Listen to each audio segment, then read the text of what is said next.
اس پر دو ٹوک موقف اختیار کیا گیا کہ اب جنگ کرنی ہی ہوگی، لہذا اس سورہ مبارکہ کا دوسرا نام جو ہے وہ سورہ قتال بھی ہے۔ گویا اس میں سورہ حج میں جنگ کی اجازت دی گئی تھی، اس میں حکم آیا ہے، اور اس سے جو اگلی صورت ہے سورہ فتح، اس میں جنگ کا نتیجہ آیا ہے کہ گویا اب اللہ تعالیٰ نے وہ فتح دے دی ہے، اگرچہ ہوئی صلح تھی، جنگ بند ہو گئی تھی، رک گئی تھی، لیکن اللہ نے اسے فتح قرار دیا۔ وہ اس صورت کو جب ہم شروع کریں گے تو اس کے میں آپ کو وجہ بتاؤں گا کہ وہ کیوں وہ فتح قرار پائی۔ اب اس کے بعد گویا ایک ریاست وجود میں آ گئی ہے، مسلمہ اسلامی ریاست کا قیام عمل میں آ گیا، تو اس ریاست کے لیے جو عملی رہنمائی ہے وہ سورہ حجرات میں دی گئی ہے۔ تو ان تینوں صورتوں کا باہمی ربط یہ ہے۔ اب ان تینوں صورتوں کا جو پیچھے ہم صورتیں پڑھ کے آئے ہیں 13 مکی صورتیں، ان کے ساتھ کیا تعلق ہے، تو تازہ کیجیے اپنے ذہن میں کہ ان کا بنیادی مضمون کیا تھا۔ توحید عملی ان کا بنیادی مضمون تھا، یعنی توحید کے عملی تقاضے کیا ہیں۔ پہلا تقاضا ہے خود اللہ کا بندہ بننا، دوسرا تقاضا ہے اللہ ہی سے مانگنا، اللہ کے سوا کسی سے نہ مانگنا، تیسرا تقاضا یہ ہے کہ اللہ کے دین کو پھیلانا، عام کرنا، لوگوں کو اللہ کی بندگی کی دعوت دینا، اس کے لیے دلائل دینا، قائل کرنا، راغب کرنا، شوق دلانا، خبردار کرنا، خوشخبری دینا، سب شامل آگے ہو گیا اس میں۔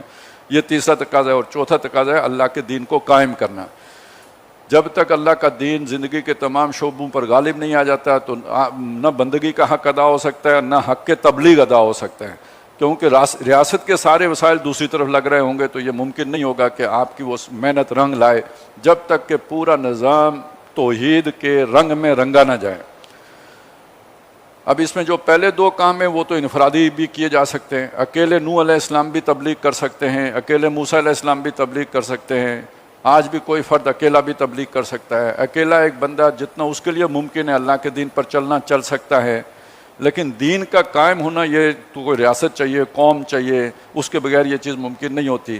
اور جہاں کہیں ریاست ہوگی، قوم ہوگی، وہاں کوئی نظام پہلے سے موجود ہوگا، جو پہلے سے موجود نظام ہوگا اس کے ساتھ لوگوں کے مفادات ہوں گے، ویسٹڈ انٹرسٹ ہوگا، تو وہ تبلیغ سے نہیں مانیں گے، وہ محض دعوت سے نہیں مانیں گے۔ پورے قرآن نے یہی بات پختہ کی ہے کہ نہ ملأ القوم رستے میں رکاوٹ بن جاتے ہیں۔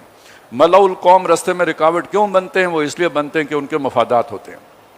اب ان کے ساتھ معاملہ کیا جائے؟ یا تو اللہ تعالیٰ فرشتے بھیج کے انہیں مٹا دے، یا یہ کہ آپ اتنی طاقت حاصل کر لو کہ انہیں بزور طاقت جو ہے وہ اقتدار سے محروم کر دو۔ یہ اور طاقت سے جو ٹکراؤ ہونا ہے اس کو قتال کہتے ہیں۔ اب آپ کو سمجھ آ گئی ہوگی کہ سورہ محمد کا مطلب کیا ہے۔